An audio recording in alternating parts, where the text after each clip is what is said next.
Are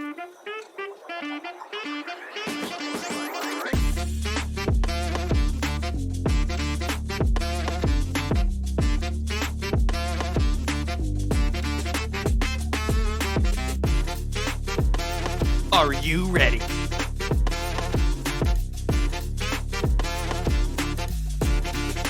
It's time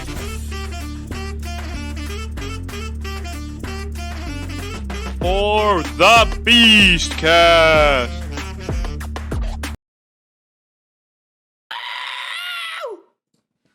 That was me in the theater when I fucking saw this movie. We're not even starting with that. We're not starting with that. Welcome to the Beastcast, episode 30. We've hit 30 fucking episodes. I know, at first, hypothetically, 30 episodes, that's not even a lot, bro. Like, whatever. You gotta remember, the struggles, the things we have gone through to get to this point, to make this podcast the podcast of all time, to talk about this film of all time.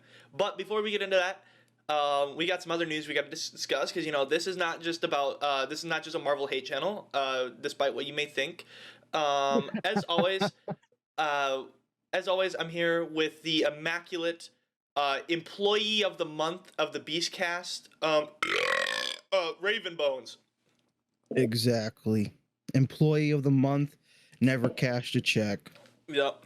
We don't pay our hosts here. I don't get paid to do this, but hey, you may not be getting paid to do this, but neither am I, so go fuck yourself. It's okay. It's okay. No, so, okay. So we got some other news we got to discuss, because if we go into it right now, if we that's like the spoiling the jewels, where if you go into it right now, everybody's just going to click away, because that's all they want to listen for, right? They just want to hear us shit on Marvel. So before we do that, we got to discuss other news, because we are technically a news podcast, despite what you may think. So we're going to be opening with something different, since we kind of cover all type of media. The thing we're going to be opening with, actually, funny enough, I think I sent it to you. Maybe I didn't, Raven. Okay, I didn't. So I'm just gonna. I want your live reaction right now. I'm gonna pull up the picture of what it was. Yeah, here it is. So we're gonna start with a topic on Call of Duty. I know, JJ Boycott. Okay, so Modern Warfare 3 was developed in less than 16 months. Most Call of Duty games in the past 7 years have taken a 3-year game cycle. Employees had to work nights, weekends to complete this game, feeling betrayed by the broken promises to avoid crunch time when Microsoft purchased Activision Blizzard. It is currently now the lowest rated Call of Duty game ever via business. Now, Raven, I want to hear your thoughts, not just on Call of Duty. No, because I know what your thoughts would be on that. But I want to hear your thoughts on this Activision Blizzard purchase from Microsoft, because it officially went through. But them claiming that they weren't going to release games every year, and then now they're releasing games every year, and now they're also forcing them to be crunch time. Do you think this acquisition is horrible, or do you think Microsoft is just knowing Call of Duty's dead and they just don't fucking care? What do you think? What do you think is going on here? I don't like it.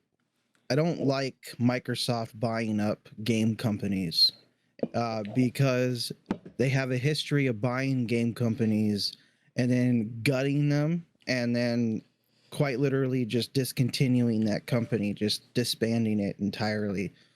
I feel like this is a crappy move to take over a company and then disrupt the flow of how they put out games, forcing them to do something in a 16-month time span when it should have been, when it was planned out for 3 years.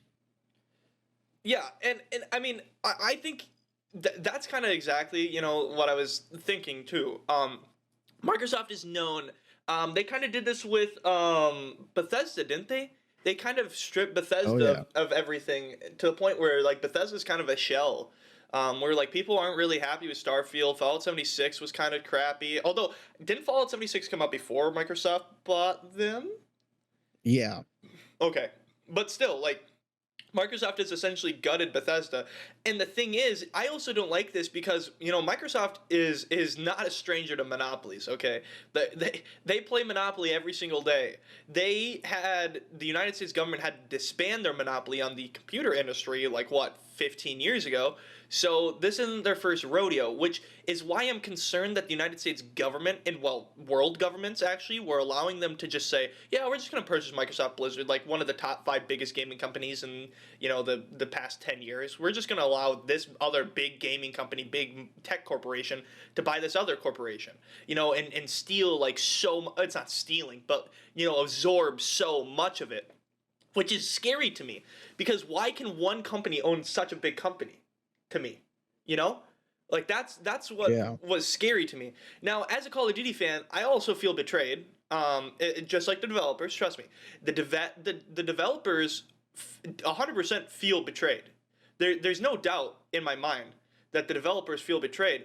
But I also feel betrayed as a Call of Duty fan, mainly because first off, okay, was Activision Blizzard, before Microsoft bought them, were they a good company? No, there was a lot of sexual harassment going on with male and female employees. The higher ups were essentially just not paying a lot of the low end people that were actually working on the games, like a bunch of the developers, and were essentially taking massive, paydays and fucking shit like that. I think that at one point the company was supposedly going under, and their CEO is still making $450 million a year. So stuff like that.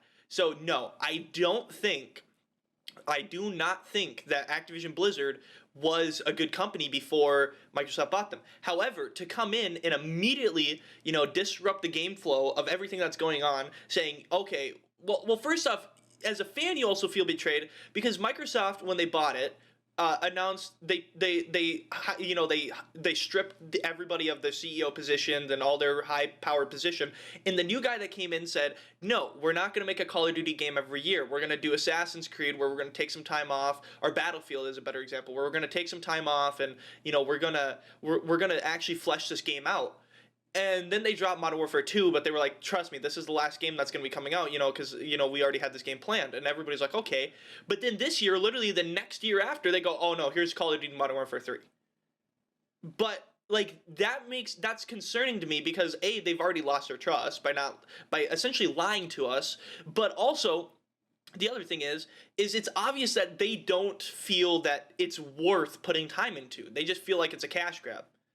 Because if they actually thought it was worth putting time into it, they would have fleshed out the old game and then put in Modern Warfare 3 and fleshed it out, like kind of like GTA. Yeah. Like if the devs actually cared, they would have, or I guess the company would have cared. They would have said, okay, let's make this old game and let's let it keep doing its cycle, and then we're going to make this really good game. But no, they're just like, oh, the company's dying, so let's just fucking throw out as many things at the wall until something sticks and makes us some money. I don't like it either. I don't like Activision. Well, I don't really like Activision Blizzard as a company, and I don't like Microsoft. And then when you put the two together, it's not a good acquisition. I really don't like it. Now, other big news. I don't think we talked about this because I think it came out this week. Raven, there was a rumor. Yes. Well, actually, it's not a rumor. It's confirmed. GTA 6, we were shitting on GTA 6 for not coming out. GTA 6 officially has a release year. And we're getting a trailer before the end of the month, is what they said. Or I think is what the rumor is. But they said there's a trailer coming out soon. Yeah, Rockstar Games announced early December will be the trailer. Okay, so that's good. And the game's more than likely coming out in 2024. That's the release year. That's going to be funny. I feel like they're going to do GTA 5 where they push it back like very far, like to September, October, November. Because like the thing is would this game be massive if it came out in the summer? Like if it came out like right at the end of the school year, like end of quarter 2, like, end of May? Probably. I think that would be massive for like Rockstar, because then you have all those kiddos grinding, from in high school. And the servers would be blown up. But I feel like they're still going to push it back all the way to like October. They should, because I don't know what games are coming out next year. Totally don't have a list and forgot what they might be. But you're gonna have probably some games release, and then you're gonna have, you know, the usual, oh wow, I think this is game of the year and yada yada yada. And then, you know, GTA 6 is gonna come in October and completely make everybody forget that the others even existed, so that when the game awards happen, GTA 6 is still being, you know, salivated over to the point of where it'll win game of the year regardless, because Rockstar Games is kind of pissed they lost to God of War in 2018. Oh no, absolutely with Red Dead Redemption 2. Oh, I'd be pissed. Yeah. Um, there the only big things that I think are coming out. There's a massive Tomb Raider. I'm looking at it right now. So the Suicide Squad killed the Justice League game that's been in development and kept getting pushed back and back and back and back and back and back. You know, Yeah. so PlayStation always likes to release their games in February or November. That's PlayStation. PlayStation exclusives. If you've ever followed time, they other than the OG Spider-Man 1 in 2018, they always spawn into the world in February or November. Fucking Days Gone, God of War. God of War Ragnarok was also in November, wasn't it? Last Yeah. year, yeah. Horizon was in February. Spider-Man was in October, but that's pretty much November, October like 21st or whatever. Helldivers 2 is coming out. There's a massive. Nobody cares about Destiny. That shit's been out forever. What else? 33 Immortals. There's a new Ark game coming out.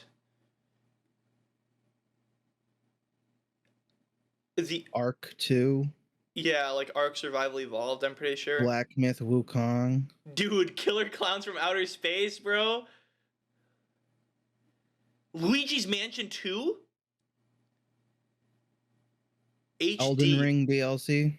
But can a DLC win Game of the Year though? That's a good question. It depends if it's a standalone DLC or it requires the main story of it. Oh, that Lord of the Rings game is coming out. The what game? Lord of the Rings Return to Mora.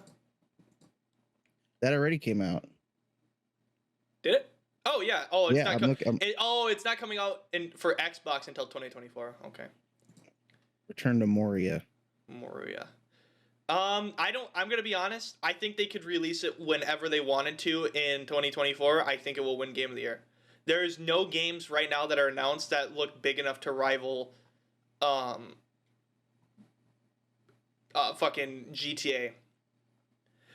Because more than likely, GTA really sucks. yeah, it would have to really suck. Well, so more than likely, if a Call of Duty game does release, it's not winning Game of the Year. I don't think a Call of Duty game has ever won Game of the Year. It doesn't look like there's anything that would even be able to fucking. There's a Princess Peach game. 2003 it did. The OG Call of Duty did? Yeah. I guess that was a pretty good game. Dude. I mean, there's not much that would. There's not much that would rival GTA. If GTA is half as good as GTA 5, I think it will win Game of the Year. I don't see it not winning. Every GTA won a Game of the Year. Every GTA, like every starting 3D. Ever since San Andreas. GTA San Andreas, yeah. Yeah, I mean, that's expected. The games are always so advanced. Like they're always so far ahead of everything that comes out. Like GTA 4 was like the quality of what it took developers until like 2014 to make games like even GTA 4, and by that point GTA 5 was already out. It was like, wow. Hey, you know what's funny? I bet you since Rockstar Games had made this announcement of the trailer that you have every game developer like slamming the desk going, no, we wanted to be Game of the Year. That's Damn probably it. why nobody's fucking releasing games in 2024. They're like, fuck, dude, we're not gonna get anything. We wanted to do it this year. Now we got to change it. Dude, I think 2024 might be the first year Sony doesn't release a PlayStation exclusive game. There's no PlayStation exclusive games. Like from PlayStation, not like there's games that are like just for the PlayStation, but I mean like straight up just made by PlayStation Studios, like by one of their 5 studios. I can't think of any. There's no. We already had Horizon DLC this year, so it wouldn't come. There would be no Horizon DLC. I doubt there's gonna be a God of War DLC. There's not gonna be a Spider-Man DLC. And Spider-Man 2 already released this year. I don't know, dude. What other No, you're games? right. Yeah. There's no way they're gonna do. There's no way they're gonna quickly announce a fucking any type of fucking Naughty Dog game like an Uncharted or Uncharted's dead. They said they're never gonna go back to Uncharted. Also, I don't think there'd be any Last of Us. Maybe the show. Maybe there's a season 2 of the show or something coming out next year. Oh, dude, the God of War show comes out next year at the end of the year. Raven, Oh, let's talk about that. man. Are you excited for the God of War TV show? No, Why? because God of War is meant for you to have a controller and smash triangle, not sit and watch. How funny? No, hold on. How funny would it be though? How funny would it be if like they actually had the button prompts in the or in the TV show, and then like you know how like where he's like climbing up like a big fucking like Titan or some shit, and he's like beating the shit out of it, and like the button prompts are popping up on screen like they're getting pressed, so he's doing it. Like you know how they did that in, like Scott Pilgrim and shit. Yeah, That'd be fucking sick though. I'm not excited. Even with Dwayne the Cock on the fucking on the project. Yeah, I'm not. I'm not. You're gonna see excited. Dwayne the Rock Johnson in whiteface, dude. Wasn't that the statue? Dude, oh my god, man. No, who do you think could, other than Dwayne, like build wise, like, and I guess just acting, who would play a good Kratos? Like, when you think of actors, who do you think of like the God of War? Nobody. Dwayne the Rock Johnson as Kratos, and Atreus is played by Tom Holland. Yeah, I'm not excited. No, I'm kidding. Tom Holland's not in the fucking project. I don't know who they'd get to play the boy. I don't know. Okay, I don't know if the TV, there's like nothing about the TV show. We don't know if it's gonna like start in like the Greek times, or if maybe they're gonna start like I think this is my theory. They're gonna start from God of War 2018, and you're gonna have a bunch of flashbacks of the Greek times of God of War, like where he's killing all the old Greek gods. You're gonna get a bunch of flashbacks about his old family and all that stuff, throughout the show. I think didn't The Last of Us TV? I never watched The Last of Us TV show, but didn't they do something like that with that? Last of No, Us. Oh, no, they they didn't. actually redid the game itself into TV. Only they changed characters and I some don't. plots. I don't like that. We've played the game. Like if you want, and people who are like, but the people haven't gotten to play the game. Well, then just go look up Last of Us full story. On fucking Yeah, on full YouTube, cutscene. and you can watch every single cutscene with all the game cutscenes. Usually, those game fucking cutscene YouTube channels are really good about making sure they get everything in there. Like the little gamer or whatever that guy is, I used to watch all the time for the fucking Mortal Kombat cutscenes because I was not about to play the whole Mortal Kombat game. I used to do that shit. Like Mortal Kombat XL, fuck me if you think I was gonna sit through playing a bunch of fucking stupid fights to see the Mortal Kombat. Dude, the thing is, bro, like Ed Boon and all those boys at Warner Brother Games, dude, they're so good at fucking making good stories, but they hide it behind like shitty combat. Like if I want to play, here's the thing: I don't like playing against the AI in Mortal Kombat. I like playing against with your friends and shit like that. It's fun, And like Omni Man Yeah. actually made me almost want to buy, like Omni Man and Homelander and Peacemaker almost made me want to buy the new Mortal Kombat. But like I'm not gonna sit and fucking beat a bunch of AI's ass for like 7 hours to get the 7 hours of story. Like it's just like okay, so like that's why I like the Mortal Kombat movie because you actually get to see like the fights like choreographed. Because like when they're like, oh, we're gonna fight, and then it just flips to you like playing the game, and it's just like they just like bake in a stupid like cheesy fight, Like or the thing I hated in Mortal Kombat 9. And they did this I think Mortal Kombat XL did it way more. In Mortal Kombat XL, especially with like the Johnny Cage and Cassie Cage stuff, like you'd be like Cassie Cage and her mom Sonia would show up and she'd be like, "Hey, mom," and all of a sudden you'd flip to a fight and you'd beat the shit out of them like fucking X-ray, fucking break their bones and shit like that, and all of a sudden the fucking next cutscene starts playing and they fucking are hugging and it's like, come on, dude, like, come on, just don't put the fight in the game. Well, sometimes you gotta fight family to hug it out. Yeah, fucking break her fucking skull open and fucking blow her nuts out. Mhm. Yeah. Family makes you Dude, stronger. no, dude, I'm not gonna show this for fucking I'm not gonna show this on the fucking the stream on the actual fucking podcast, but I'm gonna show you, Raven, dude. Cassie Cage's Mortal Kombat XL X-Ray is literally the best thing ever.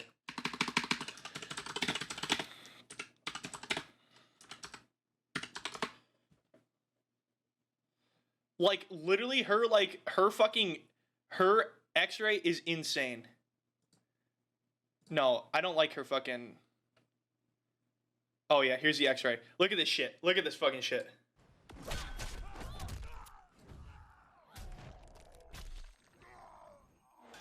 Boom! Oh. Like, that's fucking sick, bro. I fucking love that. And then, like, I love this Cassie Cage. Like, I love how she looks. And then they, like, made her look, like, stupid in MK11. Her and her mother look so dumb. Like, look at this. I hate that. I hate how that looks. Like, it doesn't look right. Like, it looks more human. But, like, this looks fine. Like, this is fine. You know? Like, that is fine. Like, this... No, yeah, it makes good porn. Thanks, Ed Boon. But, like... and Mortal Kombat 1 did the same shit, dude. They made all the characters look weird. Oh, I guess they have the same one. No, she's changed again! They changed her again! Come on. Like, what is that? It's not fucking... Dude, it's not Resident Evil. I will say Harley Quinn and MK11 looked really good, though. Same with Joker. Dude, oh my god, MK9 fucking... Dude, the MK9 characters, oh my god, they were the best versions of the characters. Like, MKX was good, but, like, MK9, like, you wanted good fucking character design. Like, here, look at Scorpion, MK9. Look at these evolutions. Like, this one's okay. This one's, like, way too detailed, but then you get, like, this perfect, just like, yeah, that's a motherfucker, bro. Like, I'd kick his ass. See, because, like, you don't get this stupid shit like this one. Like, this is dumb, you know? Hey, don't be shitting on the OG design. Well, that's not the OG design. This is the classic design from MK9. So it's like, yeah, it's trying to mimic the old one. No, the old ones are pretty cool. But then, like, this, dude, would you want to play as this? And like, this is Scorpion's main costume. Dragon Ball Z? Yeah, this is Scorpion's main costume in fucking MK1. They did the same shit. Dude, Street Fighter, Raven? You remember Street Fighter? Like, Ryu and Ken? Have you seen their Street Fighter 6 fucking, No. Look at this. They made him look homeless, bro. Like, they gave him, like, this weird, like, fucking hood and shit. Like he looks fucking homeless, bro. What is this, homeless Thor? Yeah, dude.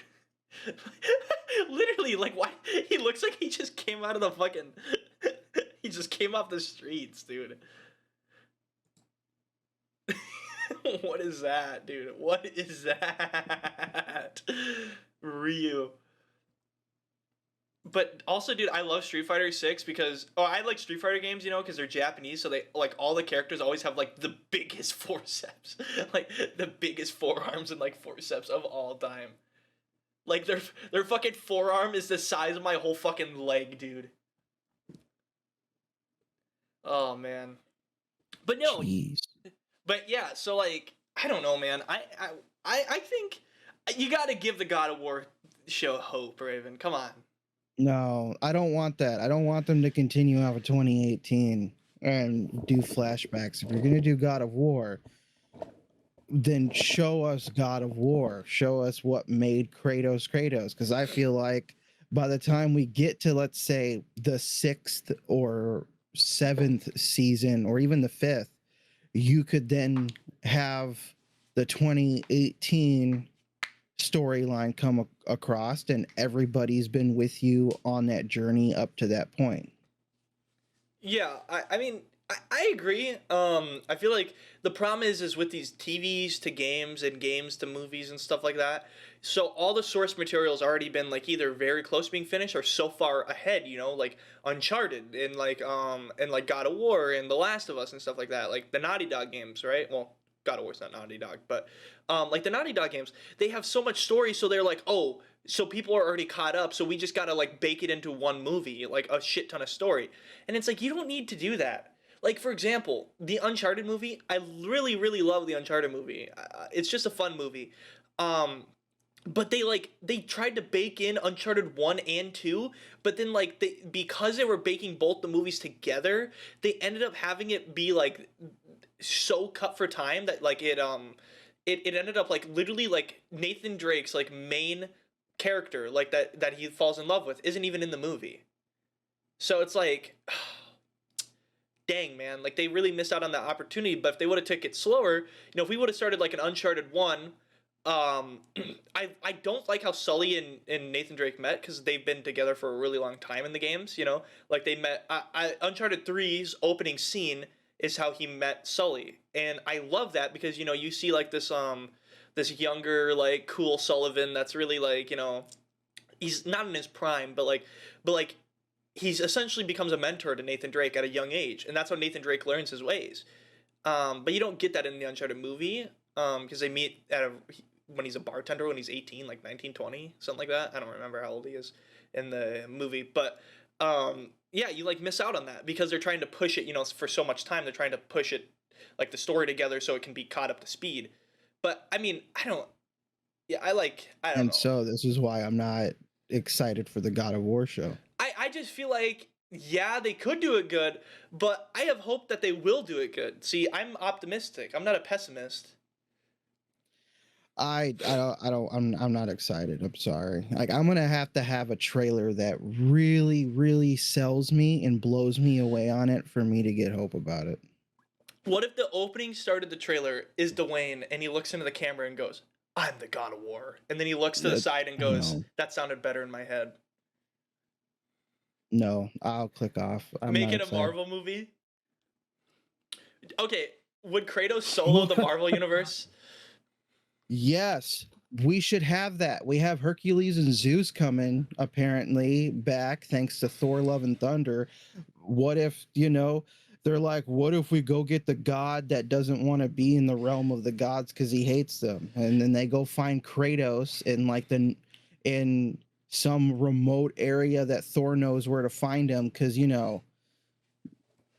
does. And they're just like, bro, we need your help. And then like somebody who looks good as Kratos plays Kratos and just killing. Dwayne, Imagine Kratos versus Galactus. dude, dude, no fucking have oh my god, have you ever seen it's a really old animation, like early YouTube animation from like 2010, 2011. It's like a Mario Kart animation, and like Mario gets really big and all of a sudden Yeah. like Kratos shows up and he's like stupid fucking Sony characters, and like it's the fucking button Mhm. like prompts, and he's like coming up, he's like going over big Mario and like takes him down. Like that was fucking sick. I love Yeah, that. that's hilarious. Like that would be so cool if some shit like that, like Galactus gets fucking soloed by Kratos. No, but like, okay, no. It could actually work though, right? Because like, okay, so the multiverse is real, right? Let's use this multiverse to our advantage, you know? So the multiverse exists. So Sony has their universe, right? But what if there's another Sony universe that we don't know about? The Sony game universe? Like not like game, but like this Sony universe that like Kratos is in, right? And like when all the universes are meshing together and like the Sony universe comes in, with Morbius and Venom and all that shit, it bleeds in with the other one, the other Sony universe, the game one, and Kratos fucking pops out. You know how like in Spider-Man when he's like trying to summon Spider-Man and he summons the two wrong Spider-Mans? Some shit like that where they're like trying to get into the Sony universe and they go into the wrong Sony universe. And fucking Kratos fucking walks out and goes, "Oh, Society." Oh, like the music. He shows up with fucking and like prime Kratos. Like I'm not talking like like sad Kratos. Like I'm talking like I'm talking like right after the end of God of War 1, where like he's not like yet like ready to give up his mantle to Atreus, but he's still like I'm ready to kick some fucking ass, you know? Like I want that weathered Kratos that walks in and he's got the fucking axe, and he's got this fucking blades of chaos, dude. Oh my god, chains of chaos. Oh my god, it would be insane. It would be he'd literally solo, dude. Like, what would you have to do to kill Kratos?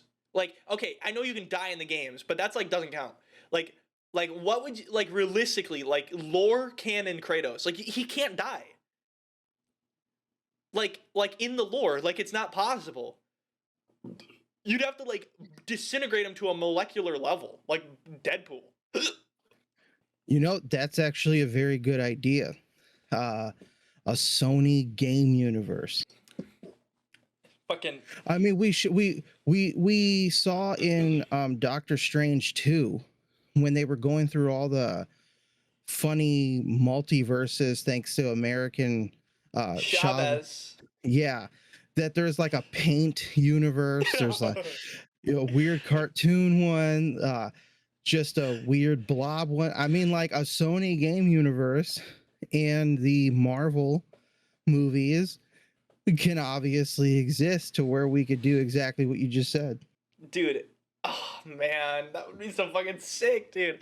It's like the end game reveal, you know, when like the Mjolnir or whatever fucking get Captain America, like, and it comes over and it paints back over to Captain America and everybody starts cheering. It's like the same thing where like Galactus is winning and all of a sudden he gets hit with like this random like fucking like strong ass axe, and he looks back over and it pans over and it's fucking Kratos. Oh, that would be dope. Everybody's here.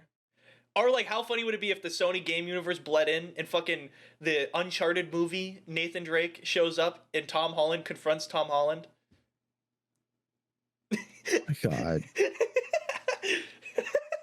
You're you. No, I'm me. No, you're you. Wait, I mean, what? hey, I have to say, it'd be such a wacky idea that it might actually save the MCU.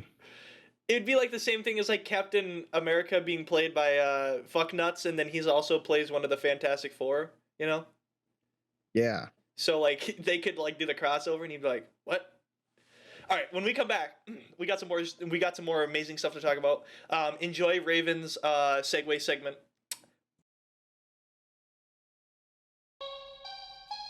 Welcome back to the Beastcast, baby. Thank you for staying tuned in this far.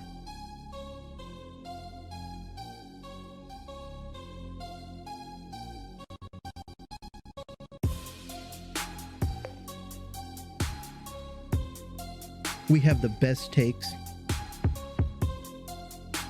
best content, and we love our rabbit trails of conversation.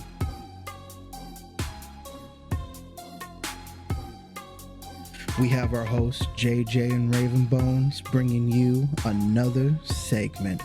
I hope you enjoy.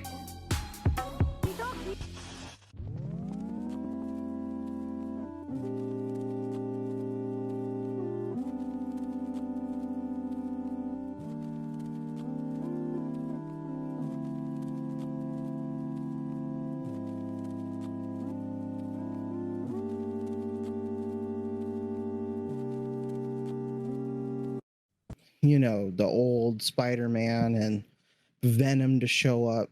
What if this is that idea is how they, okay, this is going to sound stupid, but bear with me, okay? Tom Holland's Spider-Man dies. Okay. But this is how they keep Spider-Man around, by introducing Miles Morales from that universe, brought over from the gaming universe to the screen. Whoa. Well, I heard I haven't played Spider-Man 2, so I don't want to spoil myself, but I kind of got spoiled. I heard like Miles Morales is now like the main Spider-Man of the that Spider-Man universe, like that video game universe, because the other Spider-Man I think dies. which is I weird. didn't hear that. I only heard that from now on they're focusing only on Miles Morales because Oh, I thought he heard he sacrificed himself or something like that. I don't know. I don't know. I haven't I played haven't it played it. either. I might play it. I've played all the other Spider-Man games, but I just been waiting to actually drop $70 on a fucking video game. It says GTA 6 better be on PS4 or I'll riot, and it says your PS4 trying to get past a Rockstar loading screen on GTA 6, and it shows like this dude trying to do a fucking like wrestling move where he like throws him over his shoulder and he fucking falls over because the guy is so heavy.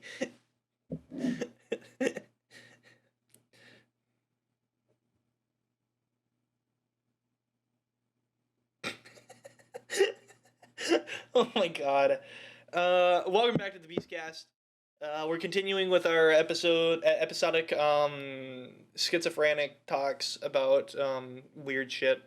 When we left off, we were talking about fucking Kratos entering the MCU.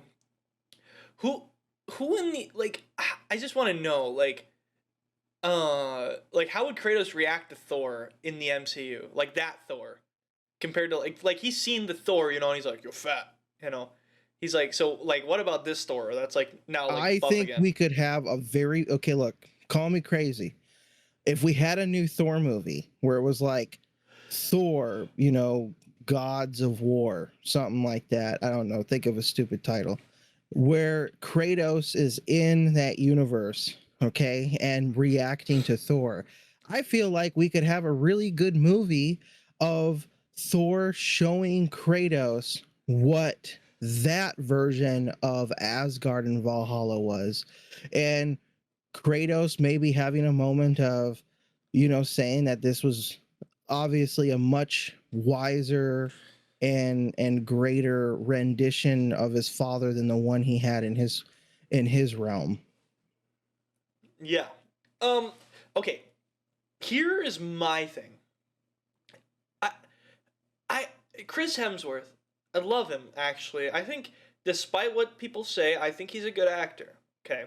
But my thing is I don't like where they're going with Thor, with like little Thor, like God the God Butcher's daughter and stuff like that, you know? And like the the duo. I'm not a fan of that. And I think this can kind of play into our Marvel's talks. But like I'm kind of like over like I love the space aspect of Marvel because I think it's really cool. But I'm kind of like over like these super OP superheroes. Like, um, I don't know. I'm just kind of over it. Like OP superheroes. That's why I really liked, you know, like the grounded Batman movie last year because like Batman's not just fucking rolling. Like he's not just like fucking drops down fucking laser beams everybody and fucking ends it all, you know? Like I like that about that universe where like he's actually got to fight and blow some backs out to fucking, you know, like get what he needs to get to.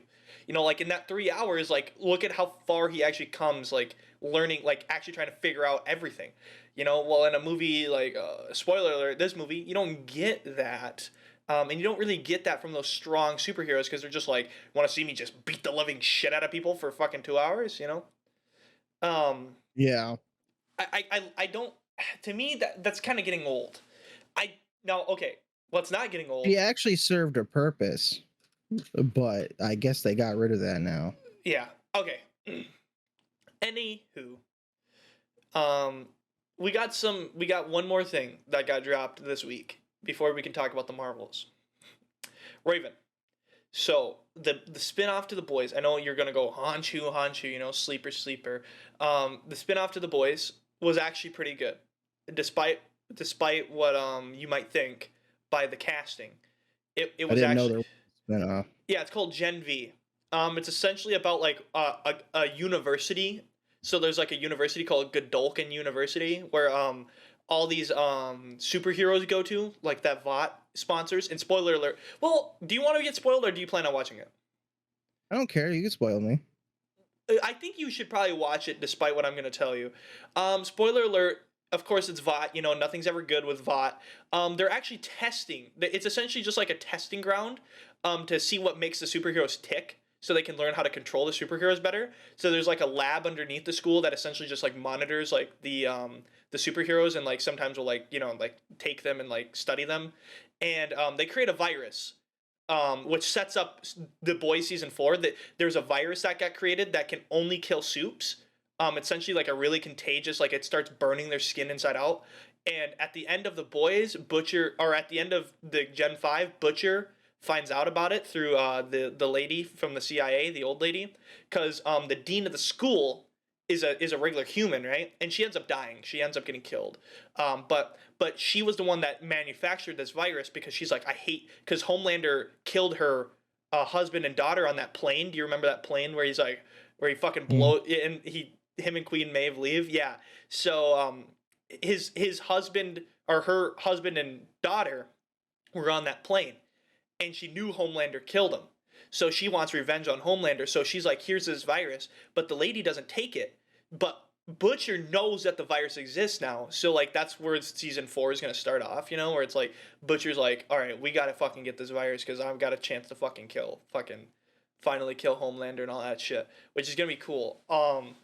But no, the casting I thought was gonna be horrible, because I was like, oh my god, here we go. They're just picking, like, I know this might come off weird, but like I'm kind of tired of them just being like, oh, we're just gonna pick this actor because it's diverse, But it actually wasn't that bad. It was good. The acting was actually phenomenal. Actually, I would go as far as to say like the emotions that were actually conveyed, like I'll give Amazon Prime this. They actually allow their actors to like act, so that's good. Not like in Marvel where they're just like shells just reading a script. They allow the emotions to actually come through the script. But like I thought that was going to be a problem, but it's really not. I mean, I like the diverse cast. I thought it was kind of funny.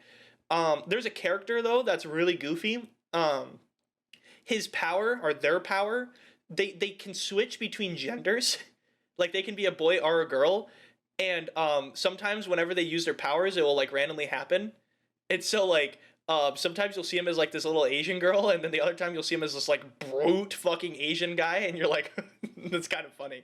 Like he'll just be kicking the living shit out of somebody, and he'll just like accidentally swap to like being a little girl. Not like a little girl, but he'll be like a tinier Asian chick, and you're like, what the fuck is going on? It's kind of fucking, it's kind of funny. There's a girl that can make herself small, but she has to puke, and she can make herself big by eating a lot, so she doesn't eat that much. And she has like a YouTube channel where she beats up rats. It's kind of funny. Yeah, I know, it's kind of fucked up. And then the main character is this black chick, and she has the same powers as the head popper. The lady from season 2. You remember her, the Victoria Newman? Yeah. Yeah, she has the same powers as her, and her powers get fleshed out, so she can do more than just pop people's heads. She controls their blood in their body, so she can control blood. And she has the same power, which is like a really rare power. So that's probably gonna be used. So the ending. I almost want to show you, Raven, the ending, because I don't want to I can't even explain the ending. I know if you ever watch it, it's just so cold, dude. It's such a good fucking ending. What? Okay. Fuck, we might get copyrighted for that. Okay, so check this out. Look at this ending, bro. I kind of spoiled it a little bit for you, but here. I can't really play it. So she's gonna try. So okay, so this girl, her power right here, this white chick, her power is whenever she touches people, she can essentially tell them to do whatever she wants. So she could be like, eat your own hand, or like kill yourself, like stuff like that. Like Mantis? Yeah, like literally. So yeah, so watch this. So she's gonna try and do that to this is the Asian guy that can change genders. So she was gonna do that to him, right? And she freaks out, the black girl, and she blows her hand off because she blows up her blood, And so watch this. Here.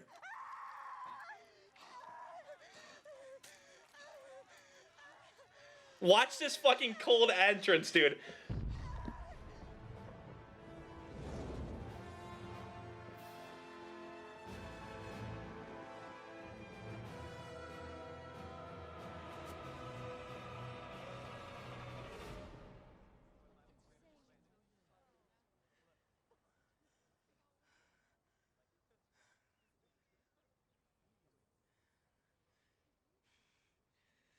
sir, I am.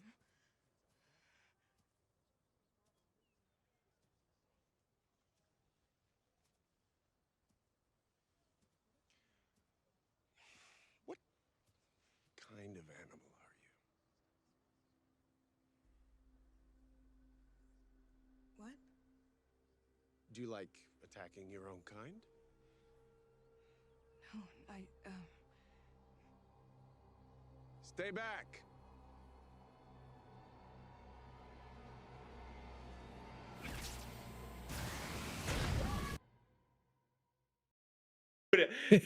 Dude. So of course, just like the boys always does, they fucking flip it the other direction, you know, where it's some random shit, and then she'll wake up in this like, Yet again in yeah. America. Tragedy on campus. 4 Godolkin students went on a brutal murder spree. At least 12 people are now dead. Many more, undoubtedly, would have been killed had it not been for the Guardians of Godolkin. Excuse me, the new Guardians of Godolkin. Kate Dunlap and Sam Reardon. Proving once again that all Americans are safer with heroes like Sam and Kate protecting us, our values, and our way of life. Oh, dude, it's fucking it. So okay, so what happened was before that whole episode, the two guys, the two people, that white girl and that white kid, they ended up coming out and fucking releasing a bunch of like the people underneath the lab and telling them to just kill all the humans, you know, like all the non-soups. And so they go on this massive murdering spree. And so then the fucking Homelander comes in and fucking kills the people who stop the fucking murderers. I was like, come on, dude, that's fucking insane. That's so fucking crazy, bro. Like, it was such a good fucking ending. Like, cause I was like, okay, I don't think Homelander's gonna be in this, but knowing the fucking them, they're gonna get him in here. And that sets up the second season, or the fourth season of The Boys. Oh no, I don't know. I think I'm starting to like Homelander. Step back. Fucking Like doesn't even he move. just comes right in and he's just like he has that weird way of just absolutely, as you said, flipping and manipulating the situation where I'm just like, he just waltzes in, blasts a chick who was trying to save the day, and then is just like, yay, new narrative. And I'm just over here like the dude's the walking embodiment of the government. Like Oh my gosh, dude. No, it's fucking good, dude. The writers are insane. No, so we found out that after the season finale, they released this week that season 4 of The Boys is coming in 2024. And they also announced, they did an interview with a couple of directors, and the directors announced that at the end of 2024, they're going to start shooting the final season of The Boys and the second season of Gen V. There's already announced a second season of Gen V, so it will kind of be in between The Boys, you know, to set up the next season. But The Boys will have 5 seasons, so this will be the 4th one, and then there's going to be one more season afterwards, and that will be the end of The Boys as a TV show, which probably means that Homelander is probably going to survive season 4. Or maybe he doesn't. That would be kind of a crazy thing if they killed Homelander off before the show's over, but I think the show's going to end with a Butcher Homelander fight at some point. Butcher doesn't have that much longer to live. I don't know if you remember at the end of season 3, but because he was taking that like superpower, you know, like temp shit, Yeah. his fucking brain's fried, so he only has like 10 months to live. So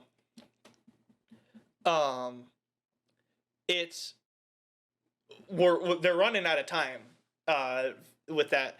So I think I'm kind of excited for season 4. This made me kind of like get giddy again, because after season 3, I was like, okay, the ending was kind of like below. Like, you know, we hype up Soldier Boy the entire season. Soldier Boy shows up, and then after Soldier Boy comes in, and his whole job that they convinced him to do throughout the entire season, they went through all this struggle just so they could say, Soldier Boy, we want you to kill Homelander for us. And he goes, okay. After some convincing, you know, after all the fucking blood, sweat, and tears, they're like, okay, let's fucking do it. And then, in one episode, in one foul swoop, all of a sudden, they go, no, we don't want to kill Homelander. Stand down, Soldier Boy. And he goes, what the fuck? Like, dude, literally, like, Jensen Ackles, like, fucking, as Soldier Boy, literally says it, like, the best, like, in the show. He's like, he's right fucking here. Like, literally, like, just let me fucking kill him. And they're like, nah. And it's like, come on, dude. Like, that's so cheesy. Like, we didn't even get a good fight with Soldier Boy either at the end, which is what the whole thing was gonna be set up to do. Is we were gonna get this massive fucking dope ass fight. We did get a cool fight in episode 6 though. Actually, did you know episode 6 almost won a fucking Grammy? Or an Emmy, sorry? Really? Not Grammy. It almost won an Emmy. Yeah. It almost won an Emmy for fucking, I can't remember what, but it was nominated. Episode 6 of The Boys was nominated for the one, that's the sex one. That's the one where Homelander blows up the big superhero sex party. Oh yeah. Yeah, and then there's the fight at the end, you know, with Soldier Boy, Homelander, and Butcher and Huey and all them. Mm-hmm. Yeah, that episode got, I think it was like best fight scene or something like that. I don't remember.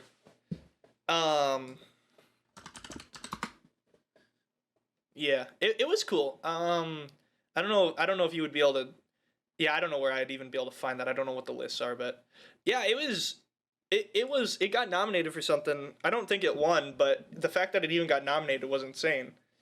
Cause like literally I'm pretty sure at the beginning of that episode, it even has like a warning like this is banned in like 6 countries. I'm pretty sure at the beginning of that episode. I'm not surprised. I remember when we watched it together. Dude, it was fucking. How do I do seasons? Oh, do you just go down the list? No, this is season 2. How do I change seasons? Dude, am I dumb? Where do you change You seasons? don't. At? No, I'm not about to watch season 2. I want to go to season 3 here. Bro, what season? Oh, there it is. God. I was waiting for you to notice it.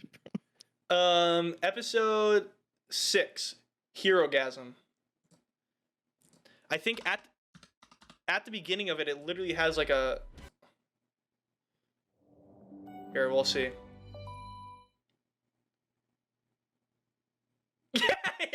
Yeah. Some scenes may not be suitable for some, really most, let's be honest, all viewers, but rest assured, this episode was also like an hour and 2 minutes long. That's insane. This is the only episode that had this one, I'm pretty sure, too, because of how brutal it was. Oh, no. We don't want to play too much. We've already probably almost got it copyrighted just from the ending of Gen V. Anyways, well, I didn't play it on stream, but I played the audio, which I don't know how well they crack down on audio of that shit. Either way, yeah, I mean, I don't know, I'm kind of excited for season 4. I'm curious to see how they're gonna actually, so we know for sure Victoria Newman's probably gonna be the main target, like, they're gonna try and kill her. Because so at the end of Gen V, she actually acquires that virus. She steals the virus, so she now has that virus that can kill all the supers, you know, like superheroes. Yeah. So it's like the narrative is slowly unfolding and like it makes me want to watch it. So yeah, so that's announced for, I think they said May of 2024. So you don't gotta wait too long, just about 5 more months. Well, 6 because we got December still. So it's 6 months, so about half a year, and we'll get a new season of The Boys. For everybody who's been waiting. What else? There was something else about that too.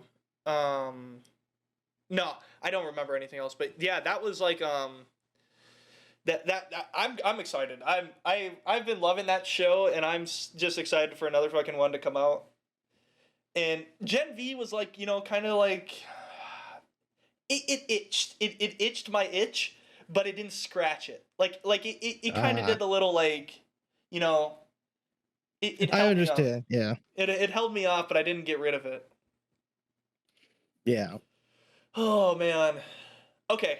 Well, I think we can start segueing now because this will give us 40 minutes to talk about this. So it's time, dude. Man. The Marvelous Marvels. Where do I even begin? Let's begin by, this movie was it was such a thing. It was such a thing that Marvel announced that they will no longer be releasing any more movies in 2024 except for Deadpool 3. So, like nothing. There is nothing else coming out in 2024 now except for Deadpool 3. There might be a TV show, maybe. But I think we're only going to get one movie next year, Raven. Okay. And it's because of this. Raven, do you want to start? No. Ugh. Okay, fine. I'll start. This movie, okay, remember when we saw the trailer together when we saw Indiana Jones? Yeah. Okay, here's the funniest part. The trailer actually made the movie look good until the kittens in the trailer showed up with the kitties running down the steps. Funny enough, as stupid as that sounds, that's what made me realize that this movie was probably going to be bad. I watched Marvel, the Marvels, and I feel like I It's so hard Back to to talk Jay. about. It's so hard to talk about without just okay. Let's start from the beginning. So yeah, that happened. So we went when we went inside Indiana Jones, the trailer was there. And Raven, I remember you saying, you go, wow, that actually looks like a good movie. And I said, Marvel always does this. And you go, oh yeah, you're right. Marvel, Yeah. Marvel will always fucking make their movies look so fucking good in their trailers. And like Ant-Man and the Wasp, when they had like fucking Elton John and shit, and it's like, oh, okay, that's pretty cool. But then, you know, you get, like, whoever edits their trailers needs to fucking edit their movies, because it might actually make it good. Definitely. Okay. So when this movie came out, for test viewers to watch, test viewers were not pleased. This is way long ago, like 2 months ago. When the very first test viewers got to see it, they were not pleased. So then Marvel had a decision. Do we want to just say fuck it and drop it? Or do we want to go back and change some things? They decided, fuck it, we're going to drop it. They kind of, I think they ended up saying that they're going to edit some things out and change some things, which is why the movie, by the way, is only an hour and 45 minutes long. It's super short because they edited out probably at least 30 minutes of footage that was in the original cut of the film, probably. And they were like, what do you guys think about this? And this was about 2 weeks ago when the critics got a hold of the movie, and the critics bombed it. They hated it. There was like 57 reviews, and it had like a 50% on Rotten Tomatoes from reviewers. And of course, you know, Marvel did it's because it's an all-woman cast, and which, you know what? Maybe some of them were, you know, a little pissed off or something. Okay.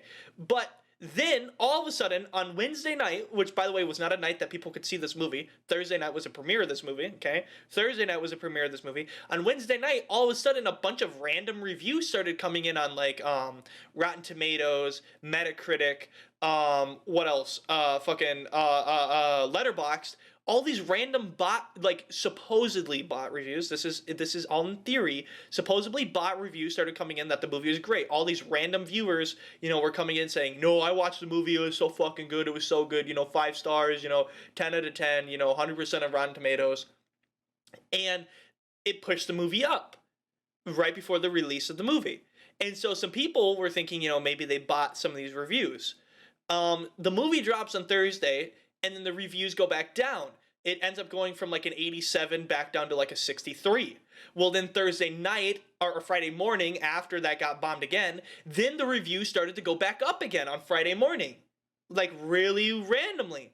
Like back up to like a 79 to wherever it is now on Rotten Tomatoes. The thing is that Rotten Tomatoes, and I don't know if you can find an example of this. See, look, it's back up. They did it again.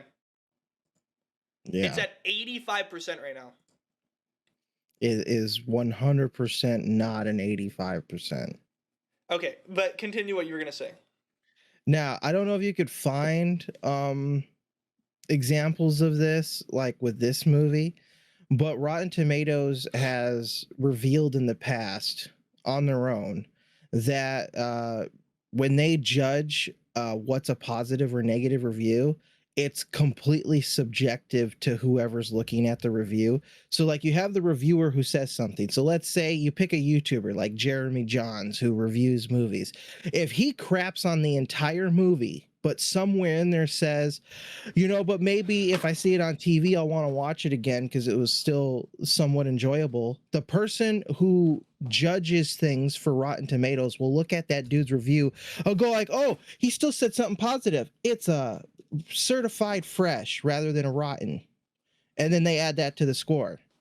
And there are some that actually people were able to find on Rotten Tomatoes itself where the critics that you can read the reviews from, there was one where it was completely negative, but yet somehow it had the fresh meter for it being a positive review for the movie, all because he said it was great otherwise when he crapped on it the entire time. And see, that makes me wonder, like, what's really going on. And, like, the thing is, too, that's really odd to me, is, like, okay, I will say this. I will say this, and I will say this wholeheartedly. When I watched the movie, was I entertained, is the question that I always ask first. Am I being entertained when watching this film? And was I invested? And I kind of found myself not invested, of course. Marvel movies never really get me invested. Very rarely do I get invested into the Marvel movie. But I found that it was entertaining in some aspects, and here's why. Now, of course, me saying this is immediately going to make my Rotten Tomato be a certified, fresh or whatever, because I'm saying one positive thing about the movie. But it was funny. There was some good fucking jokes in there. I will give it that. It was kind of funny. I think that the way the characters are presented is also good. I will say this, a cool concept that I thought was cool about the movie too, is they like the switching. Like they can switch. Now, I didn't like how it just randomly stopped happening, like, oh yeah, we're not switching anymore, oh, whatever, But I liked how they were switching. I thought that was a cool concept because it made it hard for just, Captain Marvel to just solo the whole fucking thing. Because with her not being able to fucking fully utilize her powers, without her getting fucking intertwined between the other two. So I thought that was cool, and I thought it was funny. I will say that, and I think the critics are correct when they're saying, like, it's funny. But I also think the critics are correct, and usually I don't really agree with the critics, but I also think the critics are correct to say that it is a very, like, cluttered story. It is a very cluttered movie. And that could be because they removed, like, 30 minutes worth of content. But also, I think genuinely it was probably because, just straight up, it's just how the movie was filmed to begin with. I mean, even if you add 30 extra minutes, I mean, the story's not going to really unclutter itself. It's still going to kind of be that same kind of longish, kind of jumbled mess. I just think that the movie itself is not deserving of an 85. Okay, when we look at movies that have audience scores of 85, let's look, for example, what's Dream Scenario at with the audiences right now? Oh, it hasn't come out for them to review. But it has a 90 from reviewers. Okay? And this movie could possibly be like a movie of the year. Okay? So, like, going by that, a supposed possible movie of the year is at a 90%, and we're saying The Marvels is at an 85? Like, I don't see that. Like, I can't give this movie more than a 3 stars. Like, I can't give it 4.2 stars. There's just no way. I feel like it's more like a 2.5. This is more reasonable, 72% from all audiences, but still, I would say 2.5 or 3. What the fuck is this? Anyways, yeah, when we come back, we'll finish talking about the Marvels. Here's Raven to segue us to our next segment. Welcome back to the Beastcast, baby. Thank you for staying tuned in this far.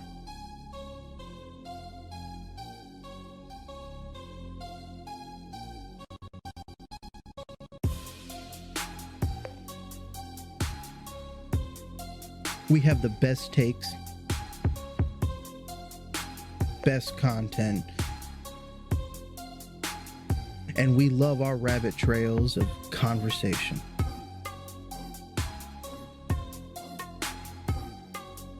We have our hosts, JJ and Raven Bones, bringing you another segment. I hope you enjoy.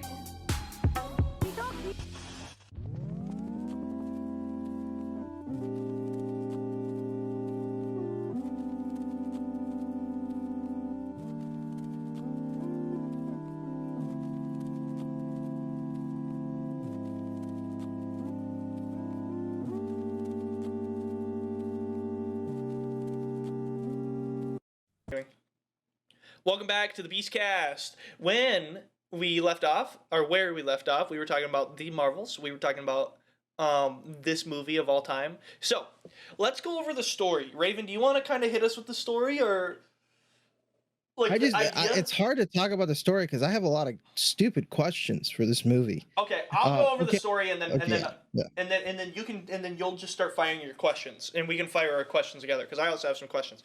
So essentially, the story is we got these three Marvels. We got the Miss Marvel. We got Professor Marvel or whatever her name is, the black one. And then the white one, Brie Larson. Captain Marvel, we know her from she came into the universe in 2018, and was in Endgame. She wasn't in Infinity War, was it? No, she wasn't introduced then. Yeah, so she shows up, and she helps defeat Thanos. She doesn't actually defeat her herself, what fucking Miss Marvel says, but Miss Marvel is a child, so I kind of found that Miss Marvel was a well-written character. I will say that. I thought it was funny the way her character is written because she is a teenager, and she talks fast. She does a lot of that stuff that kind of like teenagers normally do. Anyways, so the story continues, and what ends up happening is they're having a problem where there's these weird holes. So if you know how Guardians of the Galaxy works, where they jump, like their ship jumps between like space points. The universe has that. You can do like these space jumps. That's kind of that's like how people travel throughout the universe. Well, there's like these weird like portal like gates opening up that are staying. They're not closing. So they are going to investigate it, Captain Marvel, and all of a sudden, as she's investigating it, she tries to use her powers, and she ends up like getting conjoined with the other two Marvels. They all like end up. There's like a cool fight scene. Actually, I thought it was kind of cool, where like they keep interchanging between different people, and they're like kicking the shit out of the people while being like in different situations. But what ends up happening is, long story short, we find out that there's this lady who has the second bracelet that Miss Marvel has. Miss Marvel has this bracelet that has like powers. Can like open up like space, like can manipulate space and time. And so this one bad lady has the other bracelet. And so she's trying to save her world Hala because Captain Marvel destroyed the world kind of on accident, trying to stop the AI. I don't know if that was in Captain Marvel or not. To be honest, I don't remember Captain Marvel that much. And so she ends up doing that to save her planet. Well, long story short, they figure out how their powers work. They go to this weird planet where like people sing, and that's their real language as they sing. And then the other lady gets a second bracelet. She ends up opening a massive hole in space-time. And then the Professor Marvel, the African American one, she goes in and saves it, but she gets thrown into the other universe where we get the end credit scene of the I can't remember what that fucking blue guy's name is. Raven, you're gonna have to help me out. Professor something, isn't it? I didn't get to the end credit scene. Oh shit.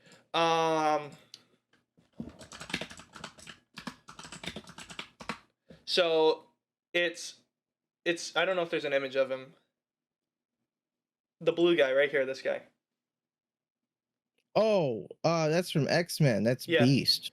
Yeah, okay, so Beast, so she ends up going into the X-Men universe.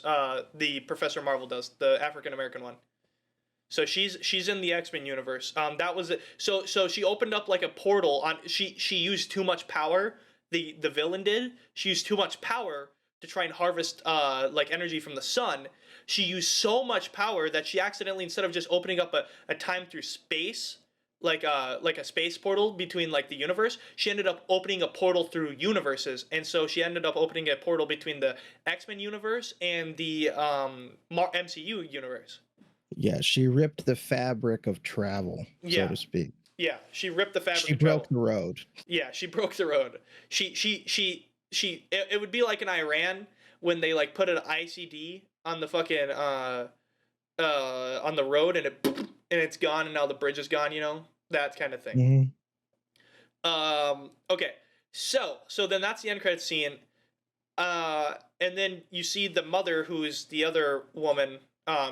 So this is the Professor Marvel's mother, and in the MCU universe, she died of cancer. She's old, but in this universe, she's young. And of course, I knew they were going to do some shit like this because they had such a young actor play such an old lady. I was like, oh, they're pulling a fucking, you know, Palpatine here, where Yeah. like 20 years down the line, they're going to have a fucking, you know, her come back, and they did.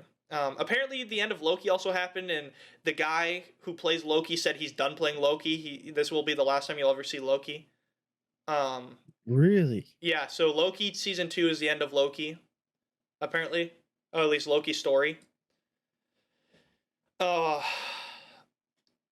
so Okay. what is this? I didn't see this. Is this real?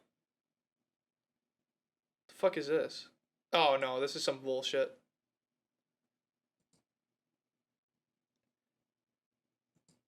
Oh, this is the fight scene from... Okay. Yeah, I didn't know if there was 2 end credit scenes. I just saw the first one. But anyways, yeah, so that's how it ends. And so now the X-Men universe is gonna... I think that's gonna casually bring us to Deadpool 3, is what I imagine. So That's Raven, to be hilarious. yeah, your questions. Okay, questions. Okay, 1.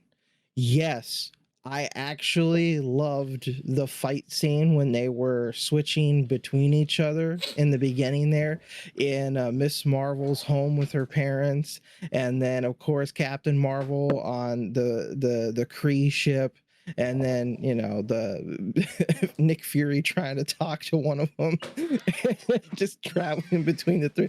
It was hilarious. Okay, I actually liked that. That was probably one of the most only thought out part of this film. But I have questions about this villain lady. 1, how did she get Ronin's hammer Yes. when it shattered in Guardians of the Galaxy? Yes. 2, I'm pretty sure it had the Infinity Stone in it. Yeah, which got shattered or you know taken out of it. Yeah, What? because the stones don't exist in the universe anymore. Yeah. And so, I mean, I know Ronin's hammer was powerful without the stone, or had like some abilities without the stone. It's just, I don't know how she got it because it got destroyed in that first Guardians of the Galaxy movie. So I'm just over here like, so we got this chick playing. It confused the hell out of me. So, my running theory is she found the staff, and it probably came from a different universe or some shit. Because the staff can't exist in that universe anymore, because it's gone. It's destroyed, Yeah. and the Power Stone is also destroyed. None of the Infinity Stones exist in that universe anymore. If the Infinity Stones could still exist in that universe, Vision would still be alive. Yeah. So, no, it doesn't exist anymore. So I don't know how she got it. That was my big question too. Yeah. And plus they took the Power Stone out of the hammer, so I don't know how. Whatever she has, I don't understand how she got it because it makes absolutely no sense unless they do some weird screwy way to okay, well, maybe the 30 minutes they took out explained how she got it. Maybe the whole rift with Peter Parker bending multiverses allowed her to jump through a portal and steal it from Ronan in a different world and come back. I have no idea. Some stupid crap like that I know that they probably. I was confused about that. I was like, how did you get Ronan's hammer? Like the whole time she's using it, I'm just like, what? Like it was hilarious as hell. Funny enough, you're gonna laugh. I actually liked this movie because of watching or having the idea in my head of Hope that I could actually watch more movies with these three Marvels doing their thing, changing or not changing. Changing could be like a bonus thing that they master. But I have a problem with Brie Larson as a whole because she just can't act. Like during the ending scene that you explained where, Professor Marvel, as Miss Marvel had named her, the black one, she goes and she sacrifices herself. Captain Marvel's all like, no, I gotta save you. And then, she misses. And then only for a brief moment do we see like the tragic, like, oh no, I lost her moment on Brie Larson's face for failing to save her. And then she goes back to Miss Marvel, gives a quick hug, and it's just like, yeah, no emotion whatsoever. So anyways, where were we? Miss Marvel had a bigger reaction than Captain Marvel did, and Miss Marvel wasn't even related to her. I don't even like Miss Marvel, and she was the best thing about this film. Exactly. I heard, and then I watched Miss Marvel, and Miss Marvel was not good, by the way. It kind of sucked. But I will say this. I'm sure when she was doing the TV show, it's probably like, oh, it's a TV show, so it doesn't matter, you don't gotta act that well. But then all of a sudden, like, her acting is completely like 5 steps up from what she did in the TV show. Like, she really stepped her fucking game up. Like, this kid, whoever this girl is, stepped her game up for this movie because she was like, okay, people obviously don't like me, I gotta step the fuck up. And I give her props because she was actually like a good she actually acted really well in this movie. I actually watched Miss Marvel just because I knew everything I needed to know about. I periodically watched it. I didn't binge watch it, but I do have to say, to me, it feels like she read all the hate comments about her on the internet and was just like, all right, I get it. I need to do better. Let me do better. Here you go, Disney. I'm throwing you a bone because you probably hate us in this podcast. I'm throwing you a bone. Here's an idea. American Chavez and Miss Marvel do a thing together. Get to it. Don't make it crappy. Yeah, I mean, well, she's already trying. I don't know if that was in what you watched, but she's already trying to recruit like the daughters of people. Like, she was Hawkeye's daughter. She was like, hey, we're making a small team, for fun. Oh, great. So there probably will be. Is this going to be like some teenage girl Avengers? That's kind of what it seems like. No, dude, that could actually be funny though. No, dude, do you know how funny that could be though? Like, not like giving them Avengers level threats, but giving them like a good like super villain to just beat on. I have the idea of what if Miss Marvel, American Chavez come out in a movie where they go to where Professor Marvel went when she repaired the ripped rift in time and space by combining their powers together. She now has both of the bracelets for the controlling portals in time, and American Chavez can teleport between different multiverses, combine them two together, and they go on the adventure to save the one that Miss Marvel had lost, and they discover X-Men in that movie and some really funny discovery. Not even a movie. Season 2 of Miss Marvel. Fuck it. Yeah. She stepped up her acting. Let's do a season 2 of Miss Marvel. Show how the X-Men universe gets in. I prefer it would be a movie, but season 2 of Miss Marvel works. 8 episodes, 6 episodes, whatever. Have them go on. Get this X-Men shit started. I'm assuming they're probably not going to do that because I have a strong feeling that Deadpool 3, knowing Deadpool, he's going to fuck some shit up and it's going to cross the universes together. That's what's going to happen. Yeah, kind of like at the end of Deadpool 2 and he was screwing with time. Yeah. No, he's gonna do some fucked up shit. He's gonna fuck everything up. Fucking Galactus, or however they're gonna do this now that Kang's probably not gonna be the main villain anymore, is gonna see that this fucking guy is fucking with shit. And so then he starts, Galactus is like, fine, I'll do it myself. Thanos moment where he fucking shows up. And then that's when they start like getting everything set up for the Avengers. That's perfect. Raven, I'm telling you this right now. If Marvel came to us right now and said, Raven Bones, JJ Boycott, do you guys want to do the would you guys like to be the two showrunners, the two main directors for the Miss Marvel season 2 series? I'd say yes. I would say yes, but like no at the same time. I would rather.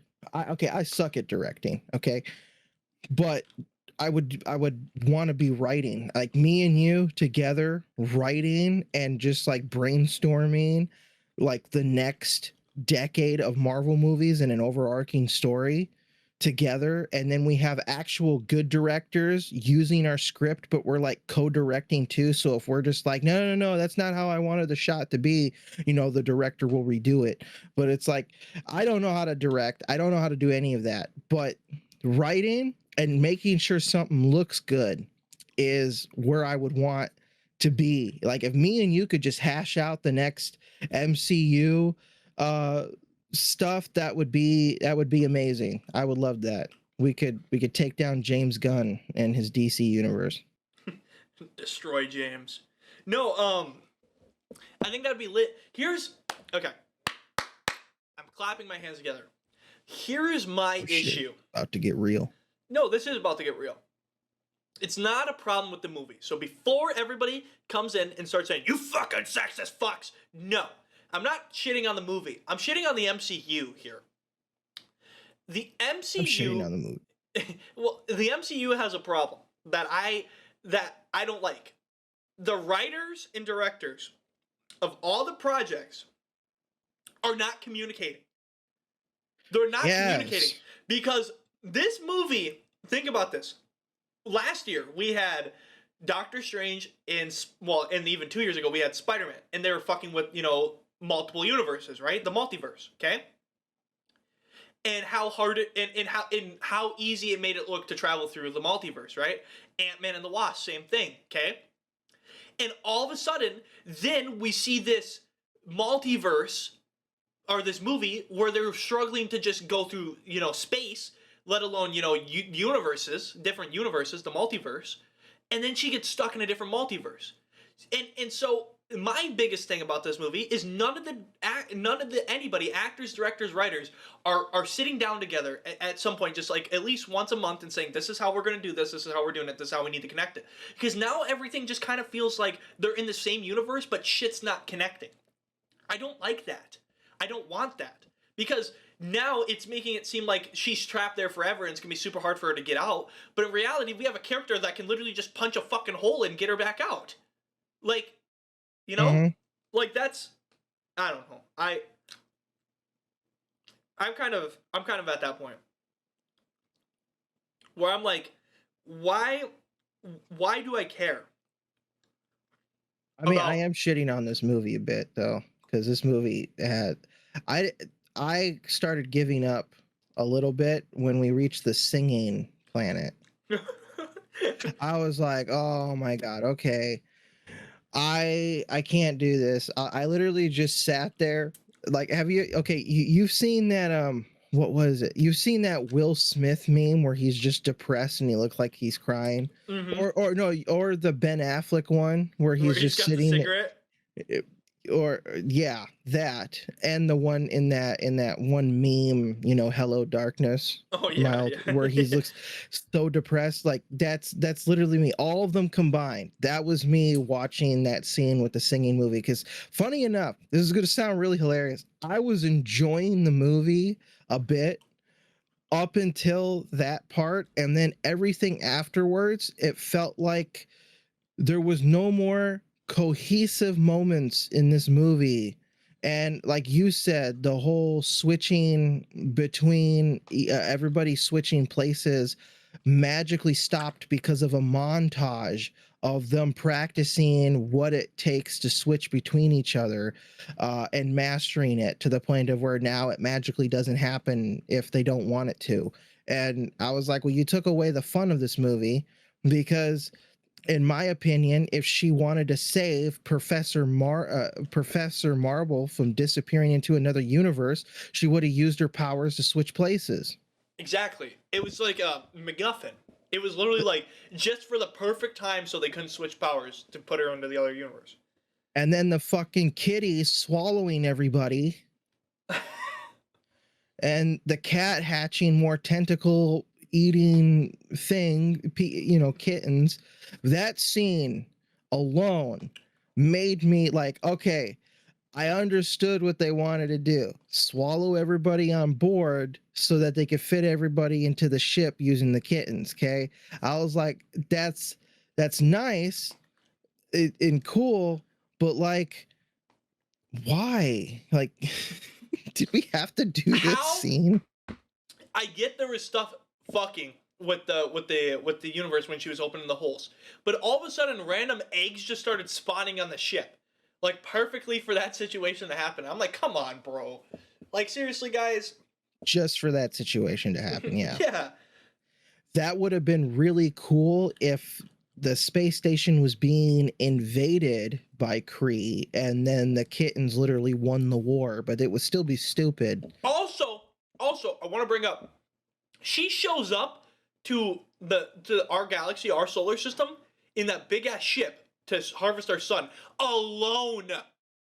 She showed up. Yes. The entire movie, she's had people with her the entire time. She like literally when she went to the singing planet for the water, you know. She fucking brings her. She was like, bring out the whole ocean, you know, like bring out everybody, you know. But she comes to Earth, or not Earth. She comes to our solar system, our sun, and all of a sudden she's just alone. What? No, come on. Yeah. I can do everything. I'm independent. It's so stupid to me. Like because here's the funny part. When I was watching, when it got to the point of them being on the ship together, like just them three on the ship together after, Valkyrie took all the Skrull back, which is also weird, by the way. I didn't know that she could just control the Rainbow Bridge like that. I know. Only Thor's supposed to be able to do that because he wields Storm Breaker, and he just taught her, dude. Come on now. And the only other person who's had the ability to control the Rainbow Bridge is Heimdall, and now, of course, obviously his son. But she's controlling it at whim. Back to the main point before I get off on a rabbit trail. If the movie literally ended with them on that ship together 40 minutes in as like a cool short that they did, I would have been like, damn, that was cool. 8 out of 10.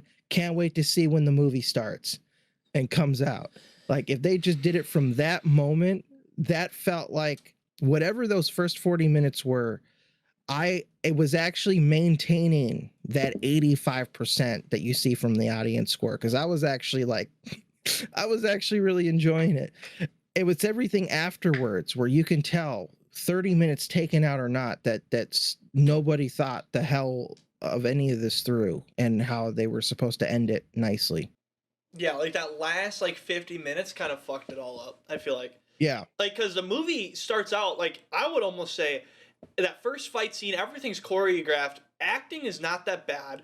I would say an 85, maybe a 9 out of 10, like a 9 out of 10, And then you get to the last 50 minutes and it just keeps fucking hitting and hitting and hitting you in the nuts, over and over and over again. And you're just like, okay, this movie was good. Now it just keeps saying, fuck you, fuck you, fuck you, fuck you. So because of that, you've pushed me down to a 6 out of 10. And that's where I'm giving it on my Beastcast scale. I'm giving this a 6 out of 10. Yeah, it was better than a 5 out of 10. Okay? It's not your average fucking low blow Joe movie, okay, that comes out, your average blockbuster that you're never going to remember again. Okay, that's my 5 out of 10. Yeah, This is a 6 out of 10. I will remember things from this movie, for better or for because of how worse. comical it was. Yeah, There for was better a or lot. worse. It was very funny. No, dude, there was some good fucking jokes. My favorite joke, because I was like on the same wavelength as Miss Marvel here. Okay, when the main villain, when she sees the bracelet, she goes, "Where did you get that?" And she goes, "I literally was in my head. I was like, I got it in the mail." She goes, "Oh, my grandma sent it to me in the mail," and I was like, okay, that's a good one. That's fucking, dude. I was like, okay, what the fuck? Like, that one made me giggle. I thought that was kind of funny. Like, just like this big badass villain, and she's a kid, so she's like, she's just fucking around. She doesn't really understand anything, and she just goes, "Oh, I got it in the mail. I'm gonna send this parcel in the mail." I was like, come on, dude, that's fun. Oh man. It is. It is kind of funny because you have this villain who had to go to our moon, dig it out of a rock. Oh, we finally found an ancient artifact. And then she looks at a little girl. Where'd you get yours? It came in the mail. No, dude, my Grandma sent favorite it. one. My favorite one was when the ship was going down with in the fucking Miss Marvel's brother starts praying, and Nick Fury goes, "Are you praying?" And he stops. He goes, "Don't fucking stop." He goes, "We need all the fucking help we can get." And fucking all of a sudden you hear "Inshallah," and you're like, Dude, there were a lot of funny moments. Like, the thing is that it had moments where I was feeling the chemistry between these characters, and I was just like, dude, I actually am like, I I'm actually feeling a bit of connection here. And then it's like, what the hell is going on around everything, and why do we need to turn this into a musical on a planet? Like, what the hell? Like, I wanted to just, and then the dude starts talking normally. Oh, he doesn't have to sing. Oh, he's bilingual. Oh, okay. he's bilingual. Yeah. No, that joke, Slammed my desk. yeah, I know that joke pissed me off so badly. Yeah, he's bilingual. He can just speak normal. Like, they can not speak normal. Like, like, think about it. Have you ever thought, like, okay, when I'm singing, if I just stopped singing the word and I just spoke the word, like, like, like, it's not like you have to learn a different dialect. It's just saying the same words just without in song. Like, I was like, what the fuck? You fucking shitters. Here was like my live reaction to that. I'll send the gift to you. Like, when that stupid joke, oh, he's bilingual, happened. This is literally my reaction. Dude.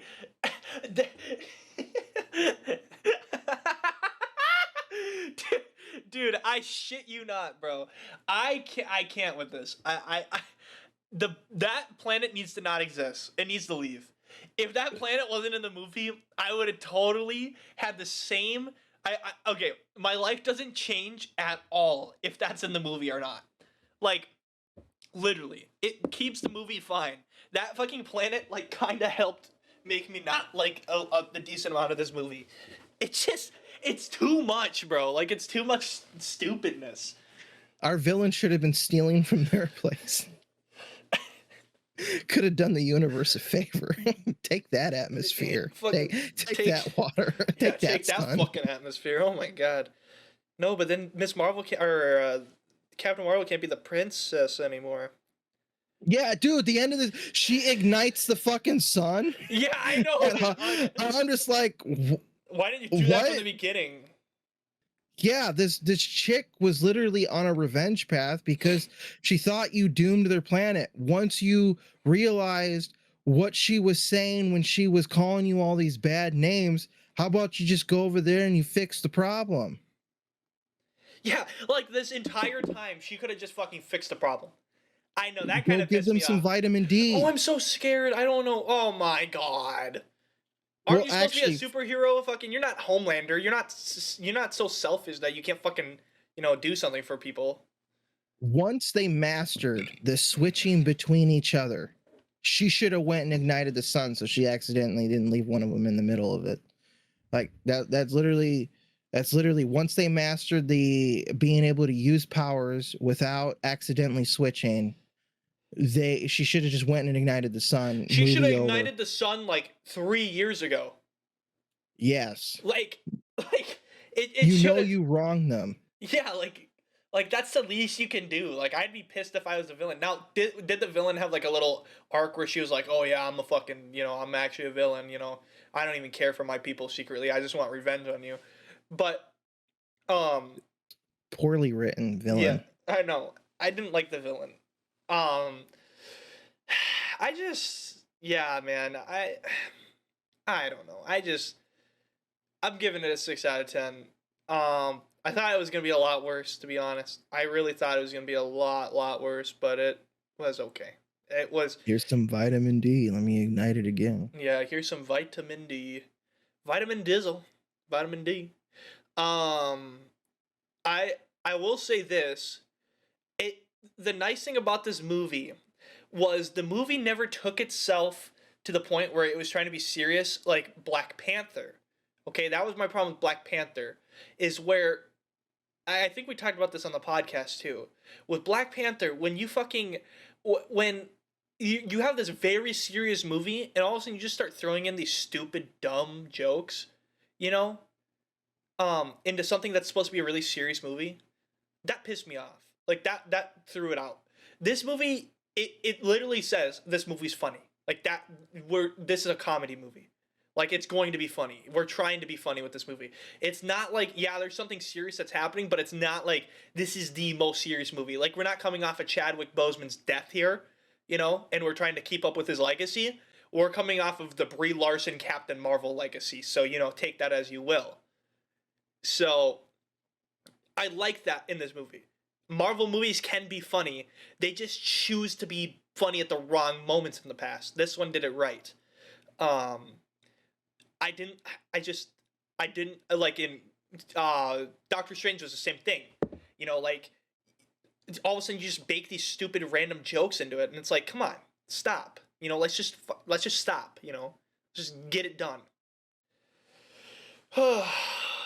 So, Raven, what do you rate in the movie?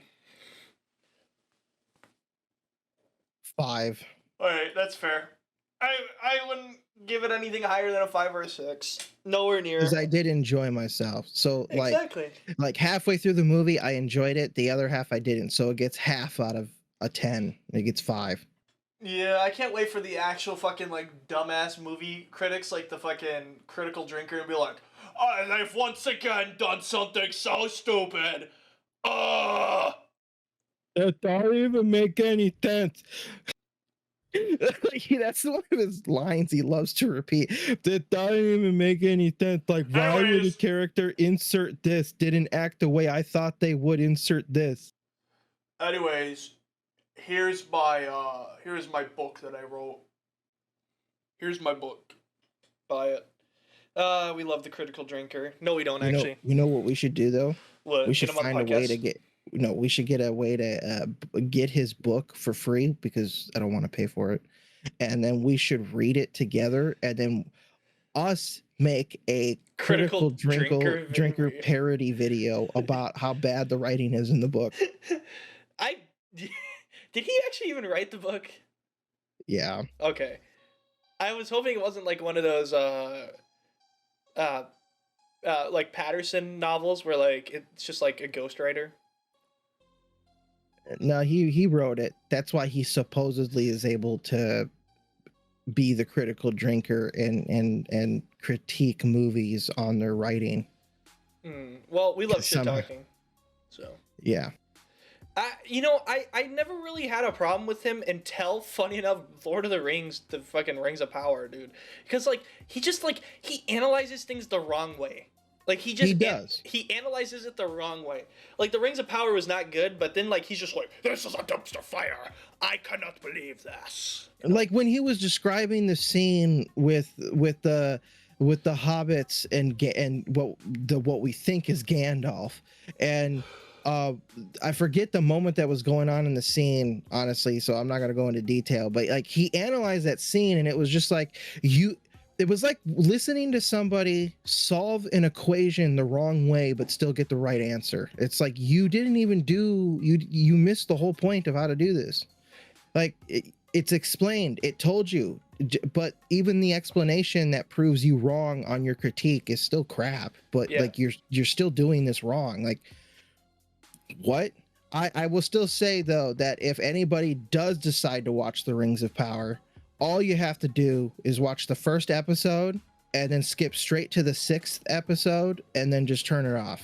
Yeah, literally, dude. Oh my God, Raven. Do you know what I just realized?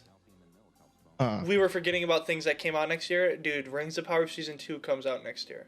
For the love of Christ. And with that, we're gonna end it. Thank you guys for listening. As always, we love making this. We love that you listen to this. Thank you for putting up for us for this hour and 40 minutes. We appreciate that. Make sure to give us a good 5-star review. Make sure to download the podcast, subscribe to the podcast, wherever you get your podcasts. We appreciate you guys seriously so much. Raven, any news, any announcements, anything you want to throw out into the world before we send her off? No. Okay, and with that, thank you guys for listening, and we will see you guys later. Bye.